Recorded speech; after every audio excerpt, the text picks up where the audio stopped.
अस्सलाम वालेकुम। Pakistan scholars academy में खुश आमदीद। आज मैं वीडियो उन बच्चों के लिए लेके आया हूँ जिन्होंने इस साल पंजाब बोर्ड के तहत इम्तहानात दिए थे। पिछली वीडियो में हमने शफकत महमूद साहब का फेडरल बोर्ड का नोटिफिकेशन डिस्कस किया था, जो कि ओवरऑल तमाम सूबों के मुशावरत के साथ बनाया गया था। लेकिन पंजाब बोर्ड के नोटिफिकेशन में और फेडरल बोर्ड के नोटिफिकेशन में कुछ चीज़ों का फ़र्क है, तो ये ज़रूरी है कि आपको वो चीज़ें पता हों, क्योंकि वो डायरेक्टली रिलेटेड हैं आपके एग्ज़ाम्स के साथ। और मेरी ऑडियंस में ज़्यादातर बच्चे भी वही हैं जिन्होंने पंजाब बोर्ड के तहत इम्तहानात दिए हैं। तो आइए हम पंजाब बोर्ड का नोटिफिकेशन डिस्कस करते हैं, जो कि मुराद राज साहब की तरफ से जारी किया गया है और बहुत ही मुदल्लल और ज़बरदस्त नोटिफिकेशन जारी किया गया है। ये नोटिफिकेशन पढ़ने के बाद एटलीस्ट मेरे तो बहुत से सवालात क्लियर हुए हैं, और जो कि शफकत महमूद साहब का नोटिफिकेशन पढ़ने के बाद नहीं हुए थे, वो ये नोटिफिकेशन पढ़ने के बाद क्लियर हुए हैं। और मैं चाहता हूँ कि आप लोगों को भी इन सारी चीज़ों को मैं क्लियर कर दूँ, और जब हम आज की वीडियो आप देख के ख़त्म करेंगे तो आपके सारे सवालों का जवाब आपको इंशाल्लाह मिल चुका होगा। मैं 1 बाय 1 नोटिफिकेशन को पढ़ूंगा और उसको आसान अल्फाज में आपको समझाने की कोशिश करूंगा, ताकि आपको इजीली समझ आ जाए कि नोटिफिकेशन में क्या लिखा हुआ है। सबसे पहला पॉइंट नोटिफिकेशन का ये है कि all the candidates appearing in class 9th and 11th examinations are promoted to next level classes. वो सारे बच्चे जो इस दफ़ा 9th और 11th क्लास के पेपर्स देने थे जिनके इस दफ़ा पेपर्स थे 9th और 11th क्लास के, उनको अगली क्लास में प्रमोट कर दिया गया है। दूसरा पॉइंट है candidates who appeared in class 10th examination their paper shall be marked and result will be declared accordingly. वो बच्चे जिन्होंने 10th के इम्तहानात दिए थे, आपको मालूम है 10th के इम्तहानात मुकम्मल हो चुके थे, तो उनके पेपर्स चेक होंगे और उनका रिजल्ट अनाउंस होगा जैसे कि हर साल होता है, जो कि फेडरल में ऐसा नहीं है। तो ये फेडरल और पंजाब बोर्ड में यहाँ पे फ़र्क आ गया। तो पंजाब बोर्ड के बच्चों के 10th क्लास के पेपर्स हो चुके थे, लाहौर बोर्ड के स्पेशली, तो आप लोगों के पेपर्स चेक होंगे और हमेशा की तरह रिजल्ट आएगा जैसे कि रिजल्ट आता है। Marking of answer scripts of class 10th will start from June 15, 2020 and result will be declared with in 90 days. यानी कि 15 जून से आपके पेपर्स चेक होना शुरू हो जाएंगे और 15 सितंबर यानी कि 90 दिन के अंदर अंदर आपका रिजल्ट आ जाएगा। 15 सितंबर 2020 से पहले 10th क्लास का रिजल्ट डिक्लेयर कर दिया जाएगा। नंबर 4 पॉइंट है candidates who have qualified all the subjects in HSCC part 1 will be awarded the same marks in part 2। वो सारे बच्चे जिन्होंने पार्ट 1 क्वालिफाई कर लिया है और पार्ट 2 के उनके इस दफ़ा एग्जाम्स थे, उनको पार्ट 1 जितने सेम नंबर दे दिए जाएंगे पार्ट 2 में। To be fair with the students for their additional efforts to improve their marks in part 2, additional marks equivalent to 3% of obtained score will be added in their aggregate. बच्चों के साथ fair होने के लिए ये point add किया गया है कि वो बच्चे जिन्होंने पार्ट 1 में फॉर एग्जांपल 60% मार्क्स लिए हैं, तो उनको पार्ट 2 में 63% मार्क्स दे दिए जाएंगे। ये उनका एग्रीगेट मिला के बनाया जाएगा। और अगर फ़र्ज़ करें किसी बच्चे ने पार्ट 1 में 70% मार्क्स लिए हैं, तो उसको पार्ट 2 में 73% मार्क्स दे दिए जाएंगे, और इसका भी टोटल मिला के पार्ट 1 और 2 का रिजल्ट बना दिया जाएगा। पहले 4 पॉइंट्स मैंने आपसे डिस्कस कर लिए हैं। आइए चलते हैं 5वें पॉइंट की तरफ। 5th पॉइंट है the candidates who have qualified HSCC part 1 examinations but failed as a whole in part 2 year 2019 will be awarded the same marks as obtained in part 1। यानी कि वो बच्चे जिन्होंने पार्ट 1 2018 में किया और पार्ट 2 2019 में किया, और 2019 में जब पार्ट 2 के पेपर उन्होंने दिए तो वो पार्ट 2 और पार्ट 1 में मिला के ओवरऑल भी वो पास नहीं हो सके, तो उनके लिए ये लास्ट चांस था दोबारा इसको क्लियर करने का। तो उनको पार्ट 1 के जितने मार्क्स दे दिए जाएंगे अगर वो पार्ट 1 में क्वालिफाइड थे, अगर वो पार्ट 1 में पास थे, तो उनको पार्ट 2 में भी पार्ट 1 जितने पास दे दिए जाएंगे। यानी कि वो बच्चे जिन्होंने पार्ट 1 पास कर लिया था और 2019 में जब पार्ट 2 के उनके पेपर हुए तो वो फेल हो गए पार्ट 2 में, एज अ होल पार्ट 2 में फेल हो गए, तो उनको इस दफ़ा वो पार्ट 2 अपना रिपीट कर रहे होंगे, तो पार्ट 2 रिपीट अब उनका नहीं हो सका, तो इस वजह से उनको पार्ट 1 के जितने ही मार्क्स पार्ट 2 में दे दिए जाएंगे, 3% ऐड इसमें नहीं होगा। Number 6 the candidates who have qualified their HSCC part 1 examinations year 2018 but failed in various subjects in part 2। वो बच्चे जिन्होंने 2018 में पार्ट 1 क्वालिफाई कर लिया लेकिन 2019 में आके कुछ सब्जेक्ट्स में वो फेल हो गए पार्ट 2 में, and now appearing as compartment case, और अब वो सप्ली के पेपर्स दे रहे थे, they will be awarded the same marks as obtained in part 1। उनको उन सब्जेक्ट्स के पार्ट 1 जितने मार्क्स ही दे दिए जाएंगे, उनके जितने पार्ट 1 में मार्क्स थे उतने ही उनको पार्ट 2 में दे दिए जाएंगे। नंबर 7 पॉइंट है the candidates who have qualified there part 2 examinations but failed in various subjects in part 1। अब दूसरी कैटेगरी दूसरे तरीके से आ गया कि वो बच्चे जिन्होंने पार्ट 2 तो क्लियर कर लिया लेकिन पार्ट 1 के कुछ सब्जेक्ट्स में उनकी सप्ली है, and now appearing as part 2, और वो पार्ट 1 की सप्ली दे रहे थे इस दफ़ा, will be awarded the same marks as they have obtained in theory of part 2। यानी कि अब उनके पार्ट 2 में जितने मार्क्स थे उनको वो पार्ट 1 में दे दिए जाएंगे। Whereas the marks obtained in practical exams earlier shall remain the same. यानी कि उनके जो प्रैक्टिकल के मार्क्स थे वो वही रहेंगे, उनमें कोई फ़र्क नहीं पड़ेगा, लेकिन उनके पार्ट 1 की जो सप्ली थी वो सप्ली वाले मार्क्स उनको पार्ट 2 के जितने ही मार्क्स दे के उनको पास कर दिया जाएगा। वो बच्चे भी, उनको दोबारा अब सप्ली देने की ज़रूरत नहीं है। Number 8 point, the candidates appearing for improvement in part 2 of HSSC examinations as a whole will be awarded the same marks as they have obtained in theory of part 1। वो बच्चे जो इम्प्रूवमेंट के लिए पेपर दे रहे थे, part 2 की improvement के लिए पेपर दे रहे थे, उनको पार्ट 1 के जितने ही मार्क्स दे दिए जाएंगे, उनको इम्प्रूवमेंट के लिए दोबारा पेपर देने की जरूरत नहीं है। Point number 9 is the candidates appearing for improvement in various subjects will be awarded the highest marks obtained in the relevant subjects in their part 1 और पार्ट 2 ऑफ HSSC एग्जामिनेशंस। इस पॉइंट को जरा समझ लीजिएगा, मैं एग्जाम्पल से समझा देता हूँ। अगर एक बच्चे ने उर्दू के फॉर एग्जाम्पल पार्ट 1 के पेपर्स दिए और पार्ट 2 के पेपर्स दिए, और अब वो इम्प्रूवमेंट के पेपर्स दे रहा था, तो जब पार्ट 1 और पार्ट 2 का तरीका ये होता है कि वो बच्चा दोनों उर्दू के पेपर्स पार्ट 1 और पार्ट 2 दोनों के इम्प्रूव करेगा। अब उन्होंने ये कहा है कि जो बच्चे इम्प्रूवमेंट के पेपर देना चाह रहे थे उनके साथ ये होगा कि उनके या पार्ट 1 में या पार्ट 2 में जिसमें भी ज़्यादा नंबर होंगे उनको दोनों क्लासेस में वही नंबर दे दिए जाएंगे। मिसाल के तौर पे पार्ट 1 में उर्दू में एक बच्चे के नंबर है 50 और पार्ट 2 में उसके नंबर है 60। बच्चे ने इम्प्रूवमेंट के लिए अप्लाई कर रखा है, इस दफ़ा उसके इम्प्रूवमेंट के पेपर थे तो उसको दोनों सालों में 60-60 नंबर दे के पास कर दिया जाएगा।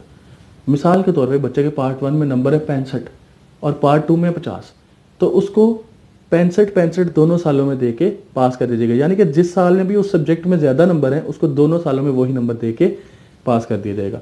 Point number 10 is the candidate appearing for improvement in their HSSC part 1 will be awarded the same marks as they have obtained in theory of part 2। जो बच्चे पार्ट 1 की इंप्रूवमेंट के लिए देना चाह रहे थे उनको पार्ट 2 के जितने मार्क्स मिल जाएंगे, जैसे हमने पहले पढ़ा जो पार्ट 2 की इंप्रूवमेंट देना चाह रहे थे उनको पार्ट 1 के जितने मार्क्स मिल जाएंगे। Number 11, the candidates appearing to avail their last chance for passing the examinations will be awarded average marks obtained in past subjects। यानी कि उनके जितने पास सब्जेक्ट्स थे, जितने सब्जेक्ट्स उनके पास थे और जो फेल थे उनके लिए उनका लास्ट चांस था। ये जाहिर है कुछ सब्जेक्ट्स तो पास हो गए होंगे ना, और कुछ सब्जेक्ट्स वो थे जो फेल हो गए, उन फेल के लिए उनके लिए लास्ट चांस था ये इस साल कि वो पेपर देते और उनको क्लियर करते, वरना उनका इंटर ज़ाया हो जाता। तो ऐसे बच्चों के लिए वो कह रहे हैं कि उनको पासिंग जो सब्जेक्ट्स पास हो चुके थे उस लिहाज से एवरेज मार्क्स दे के पास कर दिया जाएगा, यानी कि उन बच्चों को नेक्स्ट क्लास में प्रमोट कर दिया गया है। Point number 12 is the candidates who have failed in various subjects of part 1 and appearing in part 2 will be awarded average marks obtained in passing subjects for failed subjects and his marks thus obtained in part 1 will be doubled for part 2। ये point थोड़ा complicated है, इसको ज़रा clear कर लेते हैं। Candidates who have failed in various subjects of part 1, वो बच्चे जो पार्ट 1 के कुछ सब्जेक्ट्स में फेल हुए हैं, and appearing in part 2 will be awarded average marks obtained in passing subjects, और वो अब पार्ट 2 में फेल हो रहे थे उनको पार्ट 1 के पासिंग सब्जेक्ट्स के एवरेज मार्क्स प्रोवाइड कर दिए जाएंगे फॉर फेल्ड सब्जेक्ट्स। यानी कि जो फेल हुए हैं, जितने सब्जेक्ट्स फेल हैं उनको पासिंग सब्जेक्ट्स के एवरेज मार्क्स फेल्ड सब्जेक्ट्स में मिल जाएंगे। एंड हिज मार्क्स दस obtained in part 1 will be doubled for part 2। और जब वो पासिंग सब्जेक्ट्स के पासिंग मार्क्स और फेल्ड सब्जेक्ट्स के एवरेज मार्क्स जो कि पासिंग सब्जेक्ट से ही निकले थे उनका टोटल करके जो पार्ट 1 का रिजल्ट बनेगा वही उनको पार्ट 2 में भी मिल जाएगा मार्क्स, यानी कि उसका डबल करके पार्ट 2 का रिजल्ट भी बन जाएगा। तो पार्ट 1 और पार्ट 2 का रिजल्ट उनका इस तरह बनेगा कि पार्ट 1 के पासिंग मार्क्स, पासिंग सब्जेक्ट्स के मार्क्स और पासिंग सब्जेक्ट्स की एवरेज मार्क्स निकाल के for failed subjects average marks वो ये ऐड करके पार्ट 1 का रिजल्ट बन जाएगा और उनको डबल करके पार्ट 2 का रिजल्ट भी ऐड कर दिया जाएगा। आई होप ये पॉइंट क्लियर हो गया। अगर किसी को क्लियर ना हो तो पॉइंट नंबर 12 है, आप मुझे बाद में टेक्स्ट करके पूछ सकते हैं।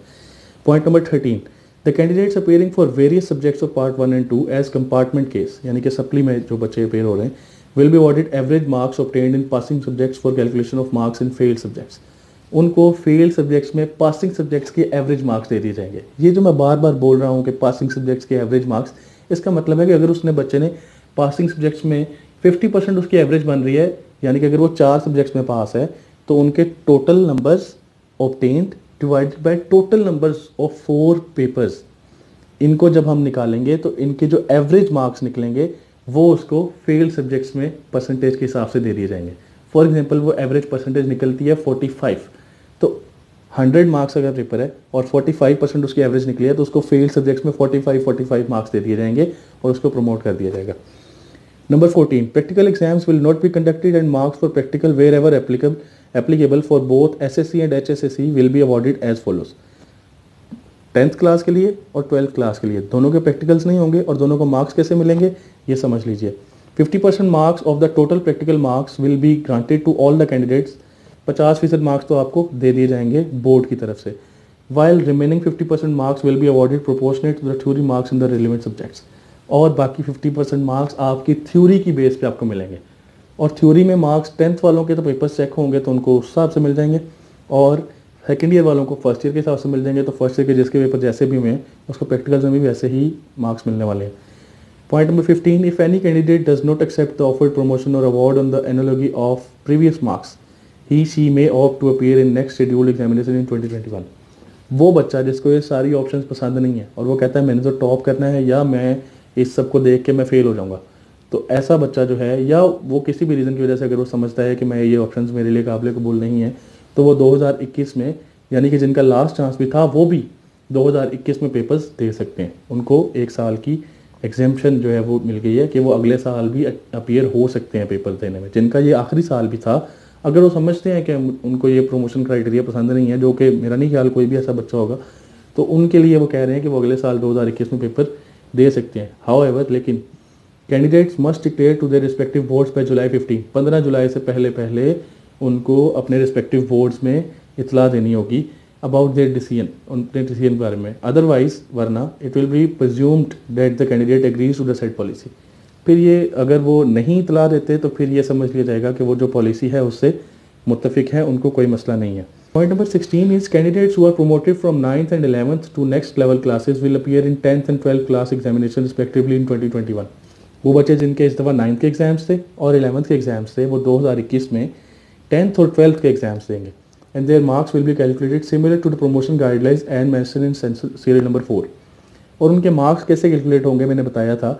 अब इनके मार्क्स अगली क्लासेस की बेस पे कैलकुलेट होंगे। जैसे कि 10th क्लास वालों के तो पेपर चेक हो रहे हैं और सेकेंड ईयर वालों के फर्स्ट ईयर की बेस पे चेक हो रहे हैं, मार्क्स मिले जा रहे हैं। सेकेंड ईयर वालों को मार्क्स मिल रहे हैं फर्स्ट ईयर की बेस पे, तो जिनके इस बार फर्स्ट ईयर के पेपर थे उनको मार्क्स मिलेंगे सेकेंड ईयर की बेस पे। यानी कि अगर किसी बच्चे के सेकेंड ईयर में उर्दू में 50 नंबर है तो उसके फर्स्ट ईयर उर्दू में भी 50 नंबर ही कंसीडर किए जाएंगे। ये बात समझ लें ज़ोर से।